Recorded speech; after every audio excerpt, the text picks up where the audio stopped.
Bonjour et bienvenue à votre émission d'actualité Qu'en pensez-vous? Une émission où on analyse l'actualité locale, nationale et internationale. Et comme le dit si bien le nom de l'émission, on va aussi porter notre jugement, on va donner notre opinion, on va analyser ça selon ce qu'on comprend en fait des enjeux. Et pour ce faire, j'ai quelqu'un d'extraordinaire, un homme accompli, un politologue qui était mentor même pour moi dans ma vie. Monsieur Patrice Bouchard, bonjour Patrice. Je sais pas. Combien tu as besoin? Non, mais c'est toujours le fun de faire croire aux gens que j'ai des panélistes de qualité. Oui, au moins, tant qu'à le faire. Hein? Non, ça va bien, Patrice? Ah oui, ça va super bien. On a bien des sujets aujourd'hui. Oui, ça va dans l'actualité, surtout nationale. Là, vous allez voir qu'on a beaucoup de sujets très intéressants, mais on va commencer quand même par le local. Commençons par Notre-Dame-de-Lorette et Albanel, des municipalités de la MRC, qui font des investissements. On a suivi dans les dernières semaines beaucoup ce qui se passait à Saint-Stanislas, parce que c'est sorti dans les médias, mais il y a d'autres municipalités qui se développent et puis qui investissent beaucoup dans leur municipalité pour les mettre au goût du jour. Parlons de Notre-Dame-de-Lorette et d'Albanel. Bien, en fait, c'est ça, c'est qu'à chaque fois qu'on fait l'actualité ensemble, on a toujours un petit moment qu'on moi j'appelle les bons coups. Là. Ouais. Alors, c'est un peu ça. Notre-Dame-de-Lorette, une municipalité de 185 âmes, qui, comme bien d'autres municipalités, mais probablement encore de façon plus prononcée, fait face à des défis majeurs de revitalisation. Exact. Et là, ce qu'on apprenait, alors eux, ils ont depuis un certain temps investi dans un chalet pour les motoneiges. Donc, évidemment, eux autres, ils voient ça un peu comme le planche de salut parce que ça fait une activité avec tout le lien intégrateur. Donc, une activité qui il y a quelques années, c'était pas ça du tout. Là. Et là, ils essaient de profiter de cet élan-là. Quand même 900 000 d'investis.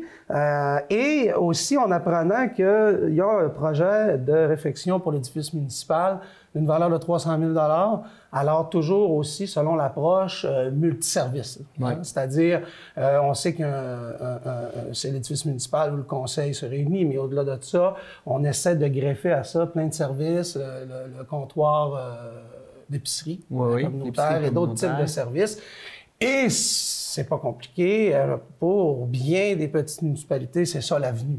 C'est-à-dire que tu consolides et tu essaies de réunir ce qui fonctionne sous un même toit. Puis des fois, ça te permet d'ajouter quelques petits services que tu ne seras pas capable d'avoir. Quelqu'un me disait, je me rappelle plus exactement l'endroit exact, mais des fois, tu peux avoir un bénévole pour je sais pas moi, la bibliothèque ou un comptoir de prêt de livres. Puis, à côté, tu as la petite épicerie. Bien là, peut-être que selon le réaménagement, tu peux avoir une personne qui fait les deux. Fait parce que souvent, on se mentira pas, là, ça repose beaucoup sur le bénévolat. Des fois, c'est pas toujours évident de trouver de la relève. Fait que ça permet de consolider ça aussi. Là. Tu sais, c'est pas juste le service, ça facilite l'organisation aussi. Donc, moi, je voulais parler de ça parce que je trouvais que c'était intéressant, qu'il fallait les féliciter. La passerelle du 49e, c'était salutaire pour beaucoup de petites municipalités. Là. C'est fou comment ça amène le développement. Je lisais là, que l'achalandage s'est multiplié par 7. C'est beaucoup de monde. C'est énorme. Puis il faut bien comprendre que ça fait des gens qui achètent des passes. C'est bon pour les clubs. Ça fait des gens qui, on le sait, là, qui vont dans les restaurants. Lorsqu'on a complété le lien là, entre Saint-Eugène, Saint-Stan, Dolbeau-Mistassini, notamment avec la véloroute, où on peut passer sur la passerelle, tout de suite. Mais immédiatement, ça s'est senti dans certains restaurants où on s'est fait même dire qu'un restaurateur envisageait de construire excusez-moi l'expression, un rack pour mettre les casques de motoneige. Rendu là, c'est un beau problème. Ben oui, quand même. Et tant mieux, on en veut des problèmes comme ça, tu sais. Donc, c'est pour dire que oui, effectivement, puis c'est pas terminé, hein. Il y a encore d'autres plans dans les cartons pour compléter ce réseau-là. Puis, dans les petites municipalités environnantes, il y a Albanel aussi qu'on apprenait qui veulent faire des efforts pour revitaliser le cœur du village. Donc, encore là, ça, c'est une initiative qui mérite d'être soulignée. Oui, vraiment, vraiment, bravo à ces petites municipalités-là. Là. C'est important aussi d'être capable de se développer puis de sortir de la dévitalisation. Là, on a vu comment Saint-Stanislas a réussi. Ils sont partis de loin, Saint-Stanislas. Et quand on regarde le chemin parcouru, puis j'ai écouté l'entrevue, parce que tu as réalisé une entrevue dernièrement avec Mario Biron. Tu lui as posé la question, c'était quoi votre plan, tu sais? Là, il y avait une idée d'où il voulait aller, mais est-ce qu'il y avait vraiment un plan, là, tu sais, étape 1, étape 2? Non, pas vraiment. Ouais. Ils sont allés beaucoup selon les besoins de la place, puis ils ont dit go, là. Tu sais, à un moment donné, je comprends l'importance de planifier, là.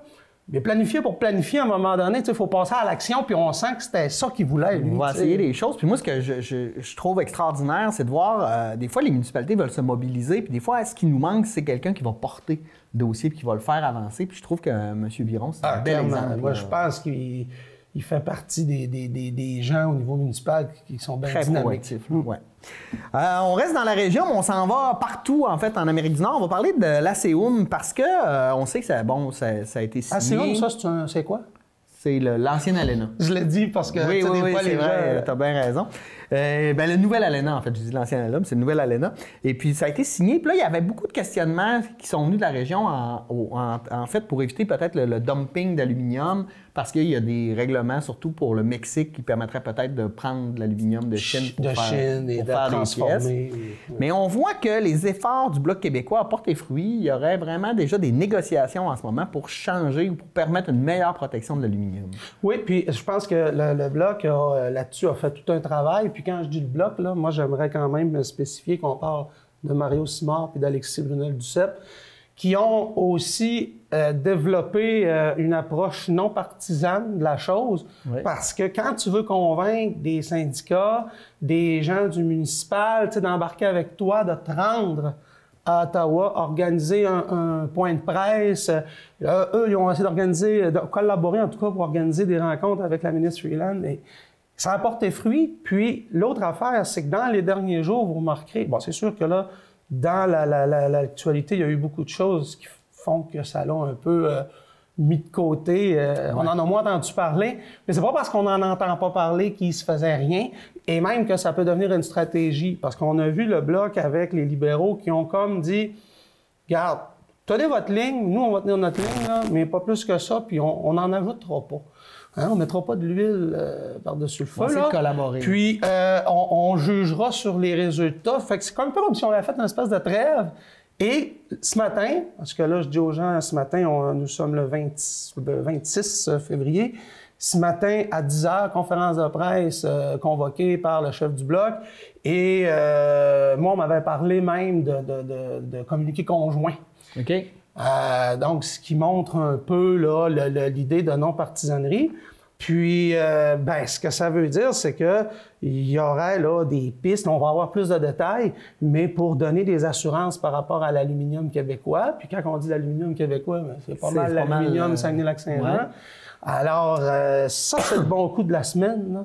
Puis, Mario Simard puis Alexis Brunel-Duceppe, surtout, disaient qu'ils ne voulaient pas faire comme les autres, faire de la politique différemment.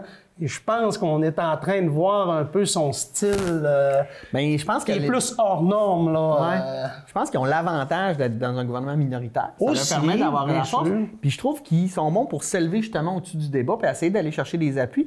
Puis je vous rappelle qu'au début, il y avait même Richard Martel qui était venu s'asseoir avec eux pour demander la même chose. Bon, on a l'impression que M. Martel il a modéré un peu ses trucs. Je pense qu'il s'est fait taper ses doigts par son parti en disant là, tu vas suivre la ligne, puis c'est nous autres qui décident. Mais puis après ça, c'est sûr qu'on pourrait dire, là, si on analyse la chose à très, très, très court terme, les libéraux ont peut-être besoin d'une bonne nouvelle. Là.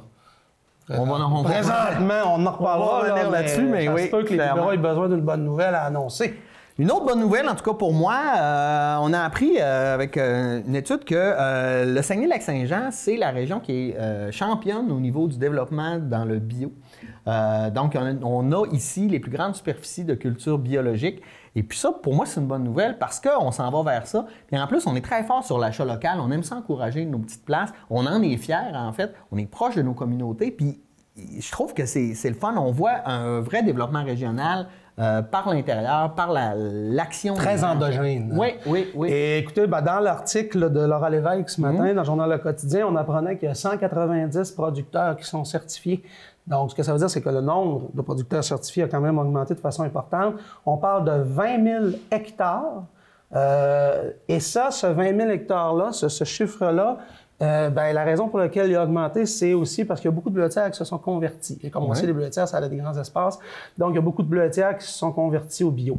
Et là, j'ai une pensée pour nos amis de Saguenay-Lac-Saint-Jean Bio 2050, Carl Bouchard, Luc Bouchard, qui, on sait, depuis un an, là, essaie de mettre en branle un mouvement qui, grosso modo, nous dit, gardons le cap sur 2050, puis développons davantage ce filon du bio, une espèce de label, finalement, où on peut se distinguer, où, de toute façon, c'est la demande, on le voit bien, ça augmente de plus en plus. Alors, c'est une occasion, ça. C'est une occasion à saisir. Alors, évidemment, l'article de ce matin, je pense, doit faire grandement plaisir à Carl et à Luc. Puis on veut manger mieux, on le sait, on a beaucoup d'études sur... Puis on en avait encore une cette semaine là, sur les produits transformés qui démontraient comment c'était nocif, les produits ultra transformés. Cuisiner, acheter des aliments locaux, c'est tellement sain, en fait, pour vos familles et pour vous-même. Là. Je pense que l'avenir est là, vraiment, dans la région. Tout à fait. Allons maintenant à Sylvain Gaudreau. Sylvain Gaudreau qui est sorti dans les médias pour parler parce qu'on se rappellera qu'il y a à peu près un an, il y avait une lettre ouverte en fait de médecins qui disait on surmédicamente beaucoup les jeunes atteints de TDA, TDAH dans la région, c'était là que c'était le pire en fait. Et Sylvain Gaudreau avait réussi à avoir un mandat d'initiative pour étudier la question. Le mandat d'initiative est terminé, mais on n'est pas capable de se voir pour être capable de faire des conclusions, faire des recommandations, en fait, au gouvernement. En fait, c'est que là, on est à l'étape de s'asseoir et de siéger, j'ai l'impression. Je suis même pas sûr que les audits sont faits, là. Non, puis il y a comme une problématique parce que déjà, la commission parlementaire en lien avec la santé a déjà plein d'autres projets qui sont très bons, mais maintenant, on pourrait-tu régler celui-là? C'est une problématique qui est réelle, qui est criante. Puis là, on est obligé de mettre de la pression sur le gouvernement qui avait déjà accepté le mandat d'initiative pour aller plus loin. C'est comme si, là, c'est ça. C'est que tout arrive en même temps là, au niveau du menu législatif. Puis là, on comprend. Là, on est dans une technicalité un peu parlementaire. Hein? On fait appel aux leaders du gouvernement, les leaders parlementaires et les autres forces en présence. Et là, ce qu'on voit, c'est que ça bloque là, dans l'entonnoir. Il y a peut-être trop de choses qui ont été commencées en même temps. Au-delà de ça, je pense que Sylvain Gaudreau a sorti parce qu'il y a quelques jours, on avait une spécialiste, là, je pense, qui enseigne du côté de l'UQAC, qui disait, ben là, ça fait un bout, là. Qu'est-ce qu'on fait? Là, on est rendu où? Là? Pendant ce temps-là, le temps passe, puis il n'y a rien qui se fait. Là, on se rappellera qu'on parle de la surmédication pour les enfants. Les enfants continuent d'être surmédicamentés pendant ce temps-là. Parce qu'il ne s'agit pas ici de dire ça existe pas le TDAH, là, puis on le sait, là, c'est documenté, puis la recherche, elle est là, puis... Mais si c'était le cas, parce que les statistiques tendent à démontrer, c'est que les niveaux seraient supérieurs dans la région du Saguenay-Lac-Saint-Jean. Et ce que certains disent, c'est que parfois, on peut confondre, selon l'âge de l'enfant, le TDAH versus le niveau de maturité. Là, moi, je ne suis pas un spécialiste de la chose. Là, OK? Je ne sais pas. Là, en même temps, je ne veux pas y aller là, de simple perception, là, parce que je ne suis vraiment pas un spécialiste. Là, mais la statistique, elle est là. Donc, là, à un moment donné, il faut s'en occuper. Mais alors là, encore là, je parlais de faire de la politique différemment. On voit que ça, c'est un sujet très concret, là, terre à terre, qu'un député de l'opposition arrive, ça émane de son comté au départ, il va réussir à fédérer des gens autour de ça pour enclencher une procédure parlementaire qui fait qu'on peut approfondir cette question-là. Ça mérite d'être salué aussi. C'est ça aussi le rôle d'un député. Ben oui, clairement. Parce que des fois, il faut être du côté des pouvoirs parce que là, on veut une subvention, mais c'est diminué, je trouve. C'est presque insultant pour les députés d'aller dire une chose comme ça. Alors là, on voit, c'est quoi aussi le travail d'un député, là? Que c'est pas juste d'annoncer des subventions de Zamboni, là. Ouais. En tout cas, on va suivre le dossier. Passons maintenant au grand sujet de l'heure, un sujet qui est national, mais qui touche aussi les gens dans la région. La crise autochtone, en fait, il y en a qui vont dire que c'est la crise ferroviaire. La crise ferroviaire, c'est plus une manière, en fait, d'exprimer. Là, c'est la conséquence. C'est la conséquence. C'est une crise autochtone. Il y a beaucoup de revendications. Je déplore beaucoup les commentaires racistes qui sortent dans les réseaux sociaux. Là. Je pense qu'il y a une incompréhension, en fait. Quand on s'est parlé, il y a 2 semaines, tu te rappelles, c'était les balbutiements. Oui, oui. Parce que nous, on se voit aux 2 semaines pour faire cette émission-là. Puis là, on voit comment que la situation a évolué. C'est pas évident. On va dire, ben franchement, je voudrais pas être dans les souliers de Justin Trudeau. Non. Peu importe ce qu'on peut en dire, qu'on soit d'accord ou pas avec sa façon de gérer la crise. Là. Non, parce qu'il y a des propositions comme envoyer le monde, où il y a même des gens qui ont parlé... les conservateurs ont dit, allons-y avec la GRC, levons ça. Je pense pas que ça va régler des affaires. C'est ça. Mais en même temps, quand tu parlais des propos racistes, je les déplore tout autant que toi, sauf que là, tout à l'heure, ça va être difficile là, pour les agriculteurs avec le propane. Puis, pour l'instant, ça ne serait pas encore le cas. J'écoutais les nouvelles avant de m'en venir. On est dans la phase de « on appréhende ». On n'est pas dedans encore, mais là, ça, c'est pour les agriculteurs. Mais on a vu Résolu qui a mis à pied 200 personnes de façon temporaire. Là, c'est parce que ça fait que ça frustre le monde. Puis ton rapport de force, là, dans l'opinion publique, qui disait, ben on va négocier, mais à un moment donné, négocier, ça se peut que ça change, là, dans l'opinion publique. Puis quand ça va changer, quand ça va basculer vraiment, là, c'est là que le pire peut arriver. Mais c'est là que c'est déplorable. Parce qu'il y avait un grand chef autochtone, je pense, Simon. Oui. Qui disait, depuis un certain temps, lui, je pense qu'il a tempéré un petit peu après ses propos, mais il parlait de lever les barricades parce que lui, ce qu'il percevait, malgré tout ce qu'on peut en dire au niveau de la réconciliation avec les Autochtones, avec les commissions qu'il y a eu, avec les revendications au niveau de la gouvernance, de la culture, des langues, etc., lui, il voit quand même un certain avancement dans les dernières années. Oui. Et lui, sa crainte, c'est que ça vienne effacer ou balayer du revers de la main les efforts qui ont été faits. Puis, on est dans des dossiers ici là, qui datent de des dizaines, pour pas dire dans certains cas de centaines d'années. Donc, c'est tellement lent faire des progrès, mais on le voit comment que ça peut être fragile puis revenir en arrière. Et l'autre affaire, c'est que, parce qu'on a parlé beaucoup des chefs héréditaires. Oui. Puis là, moi, je suis pas... Je connais pas tout dans la vie, là. Fait que ça arrive que je me pose des questions. Mais ça se peut. C'est ça, tu sais. Fait que j'ai dit, c'est quoi le chef héréditaire? J'ai écouté l'entrevue à Tout le monde en parle en rediffusion, mais j'ai trouvé ça intéressant parce qu'on a pris la peine de bien expliquer, là, avant de parler de la crise, là, de voir c'est quoi la différence entre chef héréditaire versus chef du conseil de bande. Bien, c'est sûr que les conseils de bande, là, si on se ramène dans l'Ouest, ont été consultés, je pense, c'est 5 sur 6 conseils de bande qui ont donné leur approbation. Le conseil de bande, c'est les héritiers administratifs de la loi sur les Indiens. C'est une forme de gouvernement local qui gère différentes enveloppes pour offrir des services dans la communauté. Ils dépendent grandement du fédéral, dans une moindre mesure du provincial, mais... Et à côté, tu as les chefs héréditaires. Les chefs héréditaires, la différence entre les deux, puis c'est un peu comme, je vais le dire dans mes mots, là, c'est que le conseil de bande, il est plus administratif. Ça se trouve à être le vis-à-vis politique des gouvernements.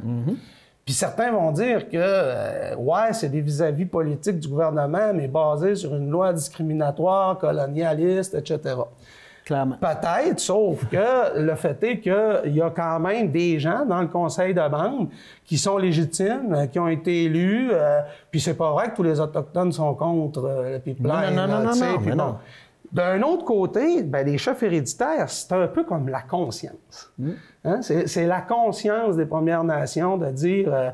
on a des valeurs en lien avec le territoire, sur la façon d'occuper notre territoire, les droits ancestraux, le lien à la terre, tu sais, la protection de l'environnement, etc. Alors ici, on a deux conceptions, deux idées, si tu veux, une plus administrative, puis l'autre plus... culturel, identitaire, culturel, qui se confrontent. Là. Ouais. Mais le problème, puis là, ben, lequel est plus légitime? Oui, mais... c'est pas évident, là. Non, c'est pas évident. Puis des fois, là, je trouve que les gens connaissent peu leur histoire, mais faut pas oublier, là, il y a des faits là, qui sont clairs. Là. Si on mettait on est dans un pays riche, là, un des 10 pays les plus riches au monde. Si on mettait toutes les populations autochtones du Canada puis ça formait un pays, ça serait un des 30 pays les plus pauvres au monde.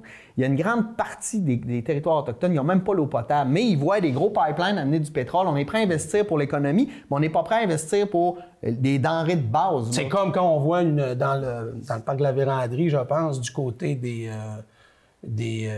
pas des Atikamekw, comment ça, c'est pas les Micmacs, ça c'est en Gaspésie. Voyons, je cherche c'est pas les cris. Les Algonquins. Les Algonquins, voilà. Où tu dis, le village n'a pas d'électricité, c'est une génératrice, mais il y a un barrage à côté. Mais non, c'est ça. À un moment donné, ça devient insultant. Il faut essayer de comprendre ces gens-là qui, depuis des dizaines, des centaines d'années, sont prêts avec des problématiques, puis ils voient, le développement, ils voient des choses, puis il n'y a rien qui se passe, même s'ils revendiquent. Fait qu'à un moment donné, ils s'écœurent. Je pense qu'on ferait tout ça. À un moment donné, s'écœurer puis dire on va faire quelque chose. Et on le sait, hein, dans nos sociétés là, néolibérales, là, la seule manière de faire bouger les gens, là, c'est de toucher à l'économie. Sinon, il n'y a rien qui se passe. Fait que c'est ça qu'ils font. Est-ce que c'est la meilleure manière? Moi, je ne suis pas certain. Mais en même temps, là, il faudrait, à la place de parler d'économie puis hey, il n'y aura plus de ketchup la semaine prochaine, là, on peut-tu essayer de voir elle est où la problématique et comment on peut la régler plutôt que de s'attaquer juste aux conséquences qui nous touchent, nous, là, pauvres allochtones. Là. Oui, sauf que, mais comme je te dis, il y a un rapport de force dans les médias. À un moment donné, moi, je suis le premier à dire qu'il faut avoir une sortie de crise, puis moi, je voudrais certainement pas qu'on utilise la force.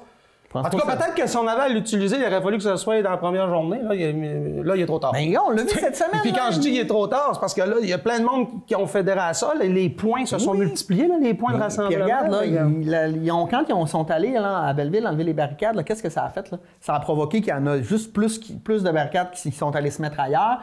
Là, on n'est pas en train de régler un problème. Là. On est en train de l'aggraver. Puis là, il y a autre chose aussi, là, c'est que là, tu as quand même des gens qui sont pas autochtones, qui profitent de ça pour faire avancer leur agenda. Il y a certains blocus, certaines barricades où il y avait zéro autochtone. Là. Non, mais on peut être solidaire. On peut être solidaire, mais il y avait des gens qui refusaient de donner des entrevues, qui étaient masqués, cagoulés. Non, c'est ça. Là, je commence à trouver ça, puis commence à se faire aussi. Le fait qu'ils ne soient pas autochtones, qu'ils manifestent en solidarité, je peux comprendre.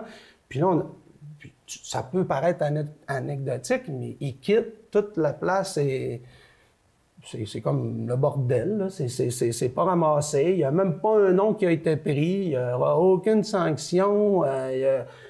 Tu sais, j'ai trouvé que sur certains points... il y a des gens qui avaient étiré l'élastique un peu. Oui, mais de l'autre côté, là, ça fait combien d'années qu'on l'étire, l'élastique, en lien avec les Autochtones? Là? Je le sais. Tu sais, à un moment donné, là, moi, je comprends. Mais là, tu comprends que là, ma critique, elle s'en allait plus vers les groupes qui, je pense, ont fait une surenchère avec ça, puis se sont... Je comprends, mais on va toujours... utiliser ça, là. Mais on fait toujours une critique sans se remettre en question. Puis moi, j'ai de la misère avec ça. Si on veut lever le débat, il va falloir se mettre à écouter puis essayer de comprendre l'argumentaire de l'autre pour arriver à négocier puis à s'entendre. Négocier, là, ça veut dire pas rester sur sa position. On le voit là, dans le débat, par exemple, avec GNL Québec. Là. Les gens restent sur leur position, ça polarise. Bien, il n'y a pas de débat. Il n'y en a pas de débat sain, puis c'est là le problème. Si on veut s'élever au-dessus de tout ça, là, puis vraiment faire avancer, parce que dans les deux côtés, on veut faire avancer quelque chose. Au départ, ce qu'on me disait, c'est que les chefs héréditaires, ils revendiquaient surtout que le tracé passe ailleurs. Oui. Bon, je ne sais pas si c'est possible. Je n'ai pas vu les cartes. Il ne faut pas oublier non plus. Là. Oui, c'est ça. Bon, est-ce que c'est possible? Est-ce qu'il y a eu des offres faites? Là? En même temps, moi, je ne connais pas le détail des discussions qui ont eu lieu avant. Ce qu'on sait aussi, c'est que la Cour suprême avait dit au gouvernement, vous êtes obligé de consulter, ils sont retournés faire les devoirs. Et sur cette base-là, la majorité des conseils de bande ont dit oui. Alors, le gouvernement a dit, ouais, mais là, c'est ce qui se passe. C'est censé être correct, mais là, c'est pas correct parce que c'est pas le conseil de bande, c'est les chefs héréditaires. Ouais. Donc là, ça pose, comme je te dis, la question de la légitimité. Mais tu sais, quand ton pouvoir politique fait quelque chose que tu n'apprécies pas, tu as le droit aussi de le dire. Tu sais, je vais te faire... Quand, mettons, Jean Charest a posé l'augmentation des frais de scolarité, puis il y a eu la même s'il était élu, on avait le droit de dire qu'on n'était pas d'accord. Tu sais, je veux dire, c'est la même chose, là. C'est pas parce que c'est un conseil de bande qui ont le pouvoir absolu sur leur communauté. Bien là, c'est ça. C'est que là, ça pose la question aussi jusqu'où les gens qui sont à la tête des conseils de bande, tu sais, le point de vue qu'ils défendent, est-ce que c'est un point de vue qui est représentatif ou pas de leur communauté? Si oui, dans quelle proportion? Parce que, oui, il y a des gens qui ont le droit de contester, mais si ces gens qui contestent-là représentent 10, 12, 15 % de la population autochtone, ben, ça fait beaucoup de bruit pour une petite minorité. Exactement. Mais en même temps, peut-être que le point de vue est plus répandu aussi qu'on pense. Là, je ne sais pas. Là. Non, mais tu le sais pas, mais ça, c'est des bonnes questions à poser. Arrêtez de penser à votre ketchup, là, manger de la moutarde pendant une semaine, ça sera pas grave. Non, mais écoute, ça me fait capoter, là. Bon, passons à d'autres choses. Allons-y. Négociation dans le secteur public, ça va pas bien. Bien, ça va pas bien.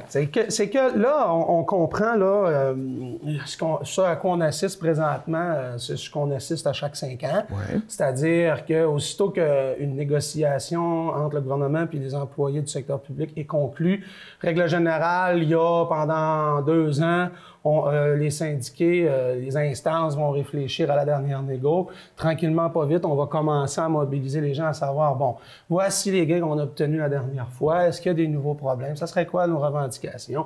Et tout ça arrive avec un cahier de demande. On dépose le cahier de demande et, règle générale, le gouvernement a un certain laps de temps et il répond. Il dit non il à répond. tout. Ben ouais, là, c'est ça. C'est-à-dire qu'il faut bien comprendre que là, on n'est pas encore dans le crunch, là. C'est-à-dire que les syndiqués ont déposé des demandes qui, aux yeux de certains, paraissent exagérées et grandes. Et ce qui arrive, c'est que le gouvernement dit, ben moi, je serais prêt à consentir 7 % sur 5 ans. Je pense qu'on parle aussi d'un montant forfaitaire de 1 000 $. Donc, 7 % sur 5 ans, c'est sûr que c'est loin là, de ce que les syndicats... Ben, d'abord, du simple coût de la vie, de l'inflation. Mais c'est parce que ce qu'il faut comprendre, c'est que dans les revendications syndicales, il n'y a pas juste la question du salaire, c'est-à-dire par rapport à l'inflation. Quand tu prends les corps de métier, les différents corps de travail que tu retrouves dans la fonction publique québécoise et que tu compares avec... Là, évidemment, il faut comparer le comparable avec le comparable. Là. Mais si tu prends, par exemple, ce qui se passe au municipal, ce qui se passe dans la fonction publique fédérale, et ce qui se passe aussi dans des corps de métiers similaires dans le privé, oui, ou dans d'autres provinces, tu t'aperçois qu'il y a des écarts importants. Alors, le mouvement syndical, ce qu'il va essayer, c'est de protéger le pouvoir d'achat. Donc, c'est sûr qu'en bas de 2 % par année, c'est assez peut-être 1,8 là, selon l'IPC. Bon, il y a ce seuil-là. Mais une partie de la revendication, c'est de dire, ben s'il y a des écarts, il faut aussi les combler. Parce que c'est là que tu arrives à ce moment-là à des chiffres de 13, 14, 16 % sur 5 ans. C'est là que les gens, parfois, peuvent être déstabilisés et dire, mon Dieu, qu'ils en demandent beaucoup.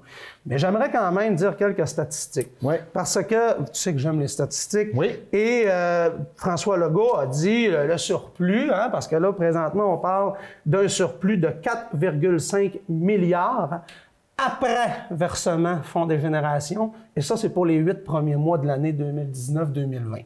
On sait qu'il y a un budget qui va être présenté par le gouvernement du Québec le 10 mars. Le ministre continue à dire que lui, il vise un surplus d'1,7 milliard. Qu'est-ce qui explique la différence entre 4,5 et 1,7? Ben, c'est que dans les prochaines semaines, dans les premiers mois de l'année, il y a des dépenses qui s'accélèrent. Il y a aussi le fait qu'on met des réserves de côté, notamment pour les entreprises. On voit là, avec ce qui se passe, la crise ferroviaire, etc. Et le gouvernement s'est déjà engagé en disant que ben, les surplus ils vont servir principalement à 3 choses. Pour faire face à un ralentissement, parce qu'on a eu une bonne année au Québec, mais c'est comme n'importe quoi, c'est cyclique. Ouais. La lutte au changement climatique, donc on peut penser que le 10 mars, il y aura des mesures plus musclées par rapport à ça.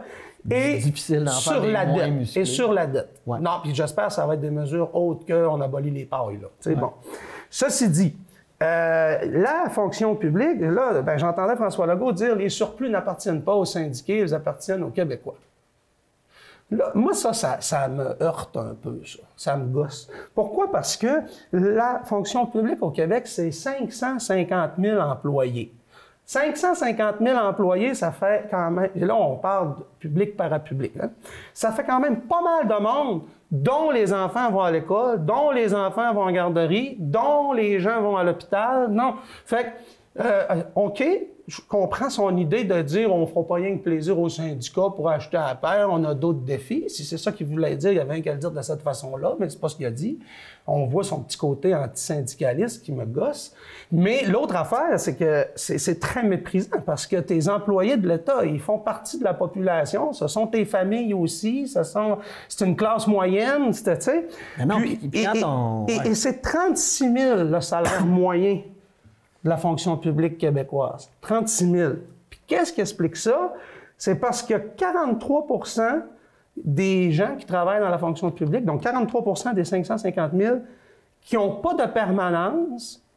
Donc, certains peuvent travailler à temps plein, mais n'ont pas de permanence. C'est mon cas. Comme par exemple en enseignement. Moi, puis toi, on sait de quoi il est question. Puis, il y en a une très large partie qui sont à temps partiel. Ça veut dire que ta convention collective a beau dire que ton salaire annuel il est de 50 000, bien, si tu travailles à 70 bien, tu as 70 de 50 000. La réalité, elle est là aussi. Là. Donc, un salaire moyen de 36 000, puis 43 % des gens qui n'ont pas de permanence ou qui travaillent à temps partiel, bien, moi, je peux comprendre les demandes syndicales, surtout pour les nouveaux, les précaires, les nouveaux enseignants, là, les nouveaux enseignants. Puis on le voit que c'est difficile en éducation en ce moment, là.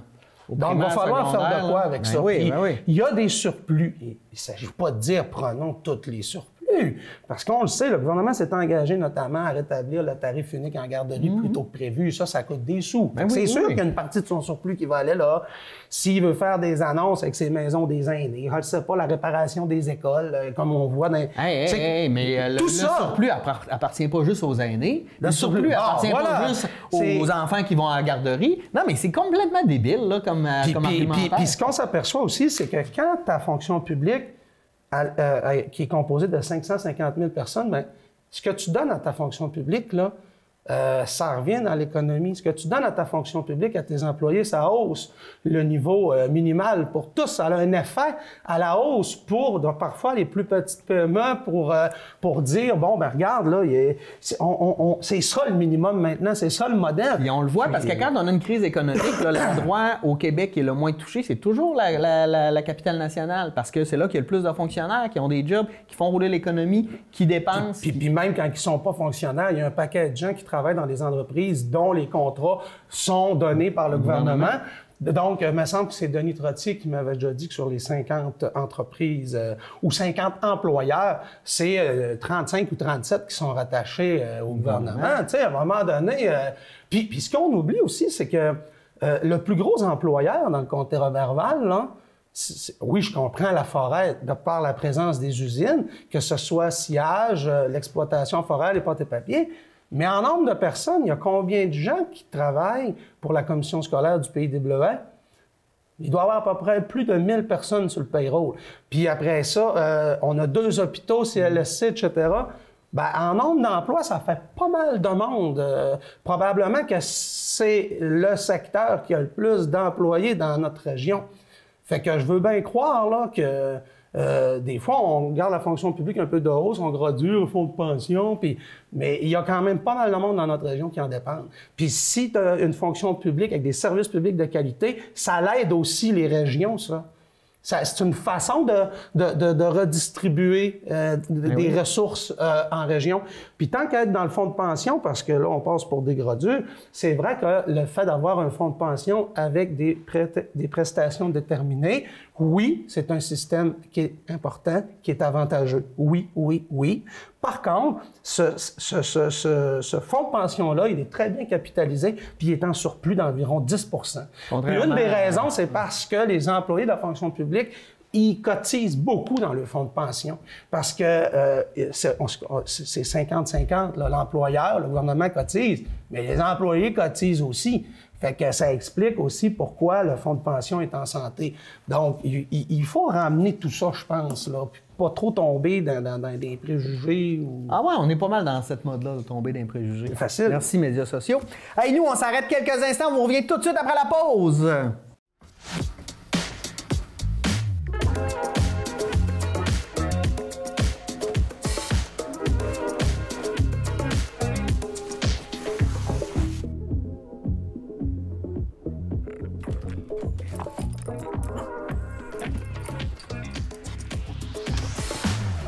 Elle a plein de métiers en elle. Aidez-la à découvrir tout ce qu'elle peut devenir.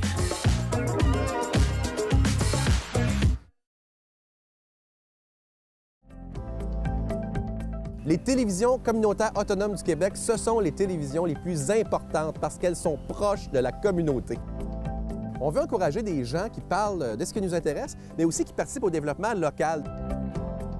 Mais c'est fini le temps là, où on allait lire une affaire qui a été écrite avant hier au bout du monde. Non! Si vous savez ce qui se passe chez vous, bien, ma télé préférée, c'est la télé autonome communautaire. C'est ici que ça se passe.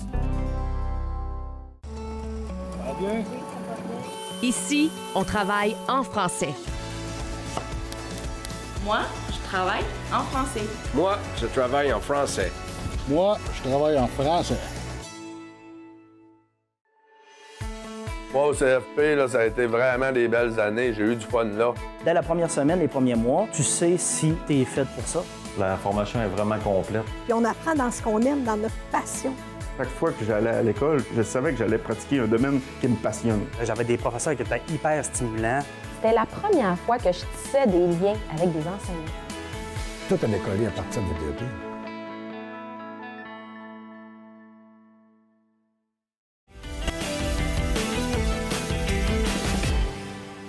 Bon, on est de retour de la pause, on continue ça. On va s'en aller un peu à l'international, mais c'est en un lien avec le Québec. Il y a comme des problèmes avec la délégation générale à Dakar. Qu'est-ce qui s'est passé? Bien, on apprenait hier qu'il semble y avoir des tensions. Bien, en fait, le problème, il y a plusieurs niveaux de problèmes.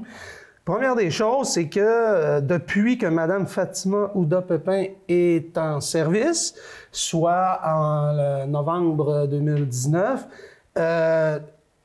il semble qu'il y a beaucoup de va-et-vient au bureau. Là. Il y a de la mésentente, des conflits de personnalité, des gens qui étaient là depuis un certain temps qui quittent, certains ont de la pression. Bref, ça devait être suffisamment important parce que la direction du ministère des Affaires internationales à Québec a envoyé des médiateurs là, pour faire des audits, pour essayer de voir un peu c'était quoi le problème. L'autre affaire, on apprenait qu'elle avait une villa. Hein, il y a une villa qui est là-bas qui coûte 13 000 $ par mois. On peut penser que la villa, c'est, bon, ça comprend la nourriture, Au Sénégal, 13 000 $ par mois, c'est beaucoup d'argent. C'est un des plus beaux quartiers de la capitale, sécuritaire, tout ce que tu veux, là, OK? Ouais. Puis, mais pour une raison que j'ignore, puis qui n'était pas dite, elle voulait pas ça. Donc, depuis son arrivée, elle a été 2 mois à l'hôtel. À l'hôtel avec, c'est comme temporaire, là, à l'hôtel avec le petit déjeuner pour 11 340 pour 2 mois. Donc, on peut penser que l'hôtel est moins cher, mais là, j'imagine qu'il devait avoir des repas, puis ci, puis ça, puis tu sais, il y a des coûts. Puis là, semble-t-il qu'il aurait trouvé une solution qui ferait qu'il économiserait environ 70 000 $ par année. Bon, OK, c'est correct. Puis la raison pour laquelle elle était à l'hôtel, c'est parce qu'il ne voulait pas la faire déménager 2 fois. Puis bon, là, je me suis dit... on est dans du pas Michael Jean, là, mais excuse, la lieutenant-gouverneur Thibault, là, je sais pas quoi, là. Tu sais, ça fait princesse un peu, là. Ouais. J'aime pas ça. Mais en plus, il faut comprendre que là-bas, il y a des gens qui travaillent qui sont sénégalais. Hein, c'est pas nécessairement des Québécois là, qui travaillent au Sénégal. Il y a beaucoup de Sénégalais qui travaillent pour la délégation générale du Québec. Et on les a interdits de parler wolof. Ça, c'est leur langue nationale. Parce que la langue officielle au Sénégal, ça demeure le français. Les gens travaillent en français. C'est beaucoup en français que ça se passe. Par contre, leur langue nationale, c'est le wolof. Alors là, certains disaient, ben là, tu sais, si on peut plus se parler en wolof entre nous, bon, alors, est-ce que c'était pour des raisons de cohésion? Est-ce que c'est... Puis encore là, s'il y a dans l'équipe, il y a rien qu'une personne ou deux qui parle pas wolof, ben bon, tu sais... Là, je ne le sais pas. Là. Mais il y avait ça. On revient aux arguments de la chambre de hockey pour qu'on parle de la chambre de hockey, puis de la langue atikamekw, tu te rappelles, du côté de la cité étudiante, on en parlait. Bref, on est là-dedans. Ça va être à suivre. Et là, le gouvernement a réagi en disant, bon, ben, on va attendre de voir, là, parce que là, en même temps... nous autres, on est au Québec, là. Je veux dire, c'est loin, là, c'est pas à côté. J'imagine qu'il y a des enquêtes de toutes sortes qui vont se faire pour savoir qu'est-ce qu'il y en est. Mais évidemment que ça va revenir rapidement dans le cours du gouvernement, parce que c'est ce gouvernement-là qui l'a nommé. Ouais. Alors, si ça pointe vers elle, tu te dis, c'est drôle, hein, ça peut pas être tout le monde, le problème, là.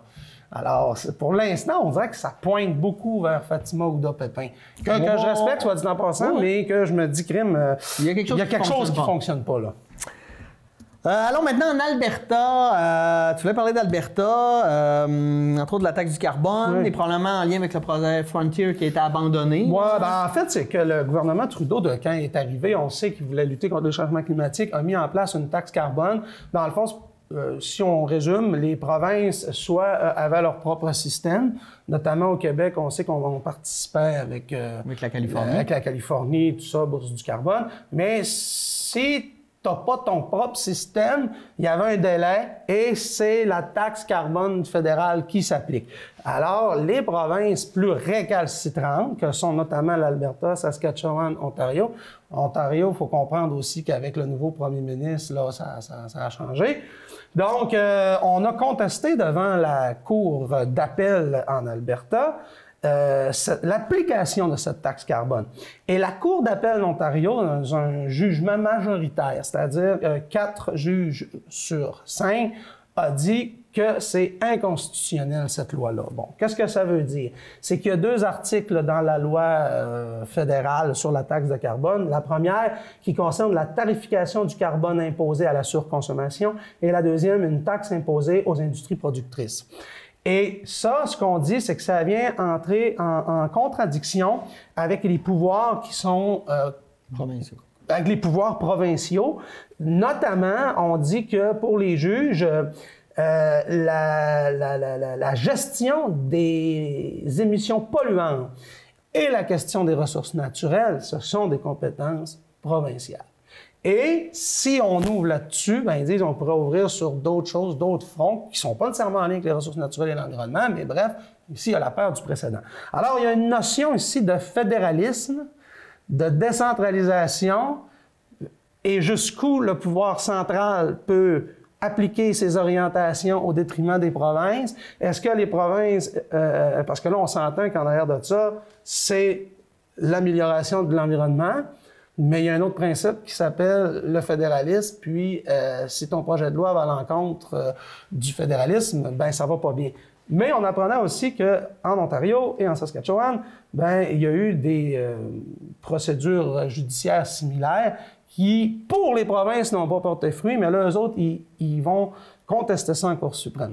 Alors là, évidemment, quand la Cour suprême va arriver pour juger, peut-être qu'elle va s'inspirer de ce qui vient de se dire dans la Cour d'appel en Alberta.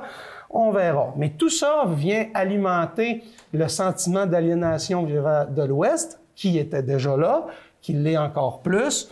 Le mouvement séparatiste qui veut présenter des candidats lors de la prochaine élection. Jason Kenney qui ne se gêne pas pour prendre ce fanillon-là et dire, sans dire le séparatisme, il y a un pas qu'il ne va pas franchir, mais il joue la carte de l'autonomie et du ressentiment allègrement. Oui, puis moi, je veux rebondir là-dessus parce que...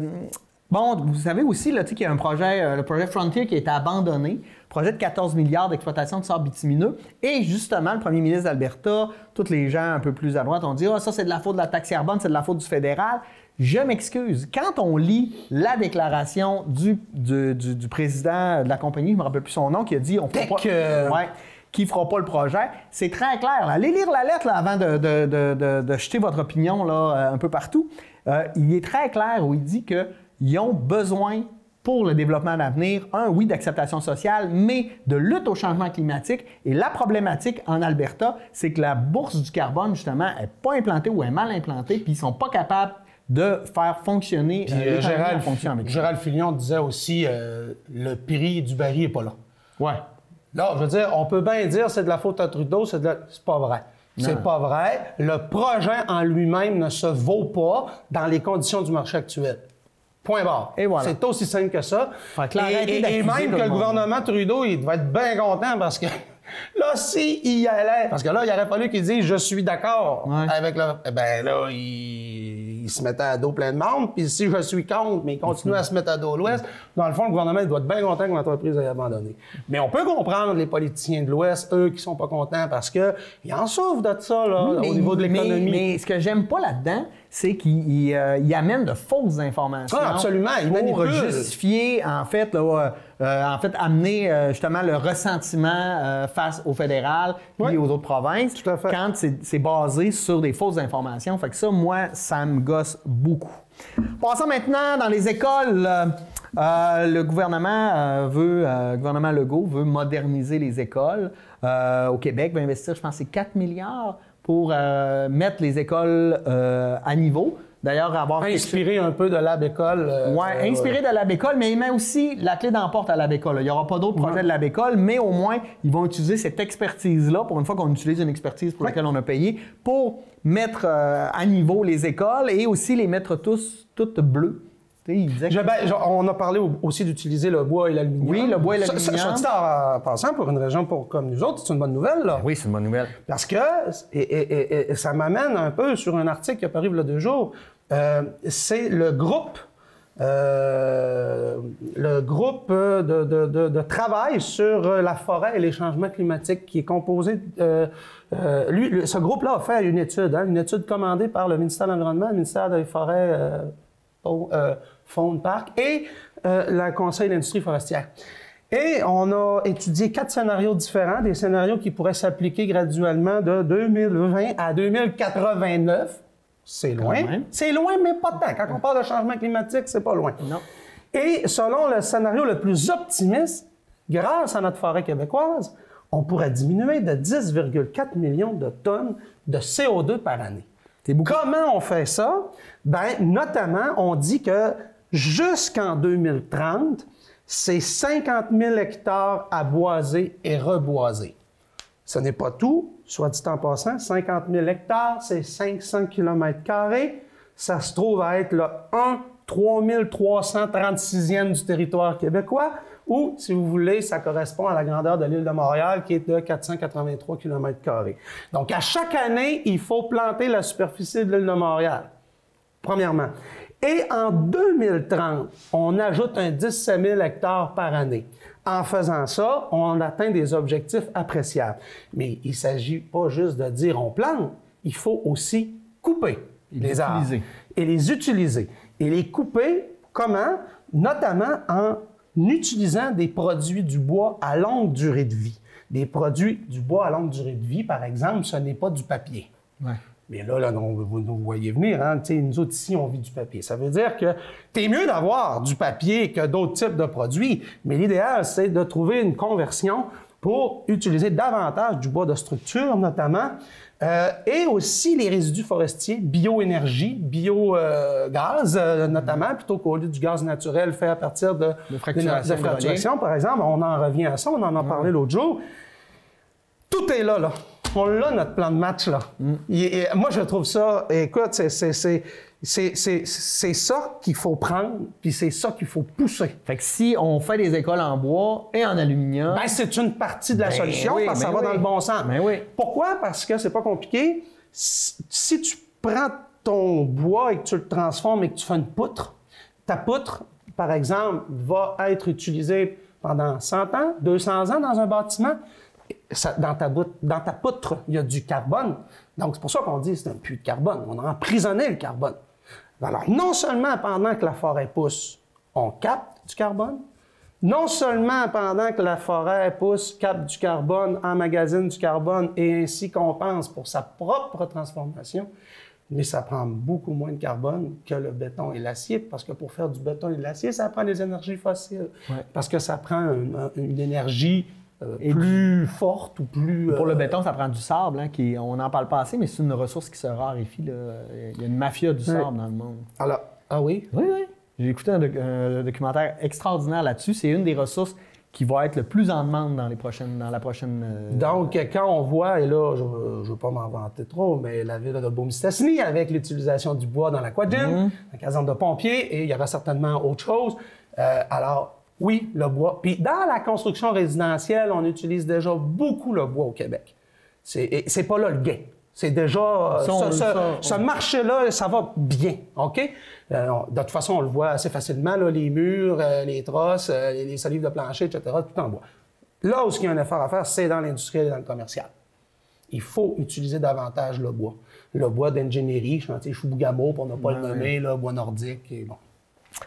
Génial, génial. Allons maintenant du côté de nos amis, les Américains, pour parler des primaires démocrates. Ça commence à être intéressant. Ça brasse, en tout cas. Ça commence à être intéressant. Ouais. Ça a décollé tranquillement, là, genre 22 candidats, je ne sais pas trop. Il en reste 8. Ouais. Hein? Il reste 8 candidats, et sur les 8, on a le meneur Bernie Sanders, qui est en train de prendre son match revanche, j'ai l'impression, tranquillement, pas vite. Il ne fait pas l'affaire du parti, d'ailleurs. Non, non. Mais rappelez-vous Trump, dans les dernières primaires républicaines, tout le monde disait il faut le battre Trump, il fait du populisme de droite. Bien, Bernie Sanders fait la même chose, du populisme de gauche. Il est un peu à la bête noire de son parti. Puis tout le monde disait c'est impossible que Trump gagne. Ouais, et voilà. Écoutez, j'entends encore les spécialistes, les chercheurs qui font partie de la chaire d'études, Raoul Dandurand dit ça n'arrivera pas. Trump ne gagnera pas, sinon je démissionne. Ouais. Tu comprends? Là? Moi, je me rappelle très bien de la soirée électorale. Puis là, Bernie Sanders, c'est parce que là, ce que je trouve incroyable, c'est que, bon, OK, on dit que Bernie Sanders, c'est un extrémiste, c'est un socialiste. Ça, quand tu veux insulter quelqu'un socialiste, ça, c'est bien épeurant. C'est l'équivalent du nazi, là, pour ceux qui sont à droite. C'est ça. Mais en même temps, je veux dire, Bernie Sanders, là, une de ses promesses fortes, c'est d'avoir un régime de santé publique. Ce qu'il faut dire, c'est qu'être socialiste aux États-Unis, là, c'est un peu être... les libéraux de Jean Charest à l'époque. Un peu interventionniste, mais pas trop. Centre. Parce qu'il faut bien comprendre que Bernie Sanders... certainement que Bernie Sanders est plus à gauche que le Parti démocrate en moyenne. Le Parti démocrate qui est à droite, là. Mais Bernie Sanders, là, si vous l'invitez à souper chez vous, ben, d'après moi, il n'est pas plus à gauche ben que Yves-François Blanchet, que Jean-François Lisée, que le chef du NPD, que Elizabeth May, on s'entend? Oui. Puis à la limite, j'ai l'impression que dans leur plateforme QS, c'est plus à gauche parfois, bien souvent, que d'autres membres du Parti démocrate ou même de la plateforme de Sanders. Ouais. Tu sais, fait que, puis à un moment donné, mais en tout cas, d'un point de vue québécois, moi, je trouve ça bien drôle, là, parce que non, mais pour les épouvantails. Mais pour les Américains, on est des communistes, là. Oui, oui. Et là, il y a 100, mais quand même, il y a 100 délégués d'attribuer. Bernie Sanders en a 45. Pete Buttigieg, je me suis pratiqué. Buttigieg en a 25. Biden, 15.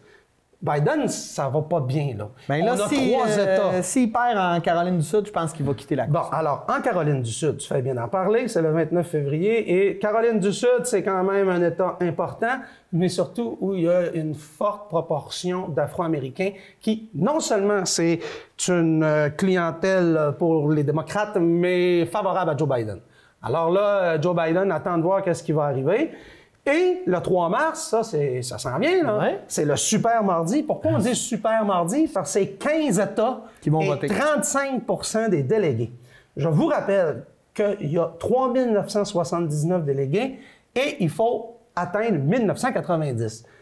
L'idée, c'est d'atteindre le 1990 avant la convention qui est prévue en juin. Parce que si tu n'atteins pas ça, de 1990-là, ça fait une convention contestée et les délégués pourraient changer leur allégeance et surtout les 771 délégués du Parti démocrate, des super délégués qui sont les députés, les employés, l'establishment, qui on peut penser, la dernière fois avaient voté massivement pour Clinton, on peut penser que cette fois-ci, eux, ils ne voudraient pas voter pour Bernie Sanders. Non. Sauf que si Bernie Sanders, et on pense qu'il y aurait tout près de 47 % des chances de réussir à avoir son 1990 avant la Convention de juin.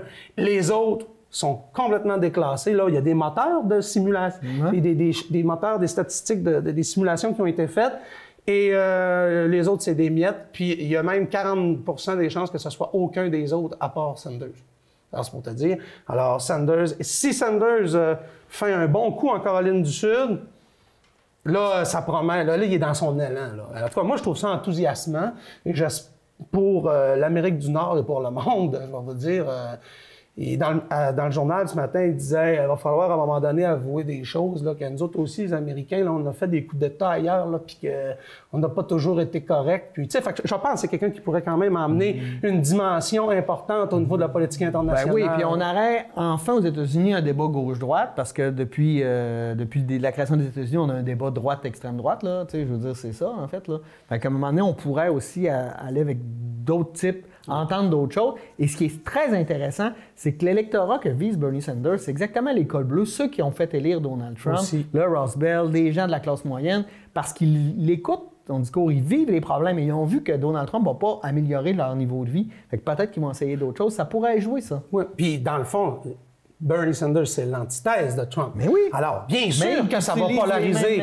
Bien sûr que ça va polariser, mais ça va... En tout cas, il me semble que ce serait plus intéressant d'avoir deux candidats complètement différents sur les idées, parce qu'ils ont à peu près le même âge. Tu sais, quoique Bernie Sanders, c'est plus un politicien de carrière par rapport à Trump. Par contre, il y en a un qui est plus anti-Washington, l'autre qui est plus anti-Wall Street. Ouais. Tu sais, c'est différent, là. Mais ça pourrait vraiment faire un débat très intéressant, plus que si, par exemple, c'est un Joe Biden, où on va avoir l'impression de revivre la dernière campagne. Ça va être tiède. C'est ça. Hey, un dernier sujet rapide. Je te donne une minute pour nous parler du coronavirus. Ça commence à... On parle de plus en plus de pandémie mondiale. L'OMS, là, on voit qu'il y a des nouveaux cas. Bon, on a vu l'Iran, l'Italie. Hier, on parlait de l'Autriche. On parlait de l'Algérie. Puis, il y a même eu là, on a déjà fait part cette semaine qu'il y aurait eu des cas dans la région. Et tous ces cas-là s'avèrent négatifs, finalement. Alors, aujourd'hui, en date du 26 février, le chiffre magique, 0. 0 cas au Québec, 12 au Canada. Sur les 12, il y en a 7 en Colombie-Britannique, 5 en Ontario. Et sur les 5 en Ontario, il y en a 3 qui sont guéris. Alors, à un moment donné, là, attention, là, c'est normal qu'il y ait des protocoles, qu'on surveille la situation, que ce soit quotidien comme suivi. C'est tout à fait normal, mais prenons un respire, là. Oui, non, il faut. Mais il faut quand même porter attention, tu sais, je veux dire... Là, quand tu regardes ce qui se passe en Corée, quand tu regardes ce qui se passe en Italie, en Iran, tu fais comme... En Chine, qui sont les plus touchés. C'est particulier parce que tu regardes, mettons, la Chine, la Corée, là, tu peux comprendre, mais là, après ça, l'Iran, Algérie, là, tu fais comme... C'est particulier quand la Russie a encore aucun cas déclaré, qui ont une grande frontière avec la Chine. Fait que j'ai hâte de voir... J'ai hâte de voir, là. C'est comme si... Et puis je me demande, attends pas, tu sais, la Russie n'a aucun cas déclaré, tu sais... Ils ont-tu des protocoles oui, ils ont des protocoles sérieux? Sérieux. Non, mais tu sais, parce qu'au début, la Chine, ils ont resserré le protocole, hein, parce que ça sous-estimait le nombre. Puis après ça, il disait qu'au Québec, il y a eu, hier, avant 15 heures, il y avait 46 ou 47 tests d'effectués et tous étaient négatifs. Donc, c'est pas parce qu'on entend parler qu'il y a des cas. Arrêtez d'avoir peur, là. La peur, c'est un mauvais moteur dans la vie. Merci, Patrice Bouchard. C'était encore très éclairant de t'avoir avec nous cette semaine. On se voit dans 2 semaines. Merci à vous d'avoir été des nôtres et on vous dit à la semaine prochaine pour une nouvelle édition de Qu'en pensez-vous? Bonne semaine. Bonne semaine.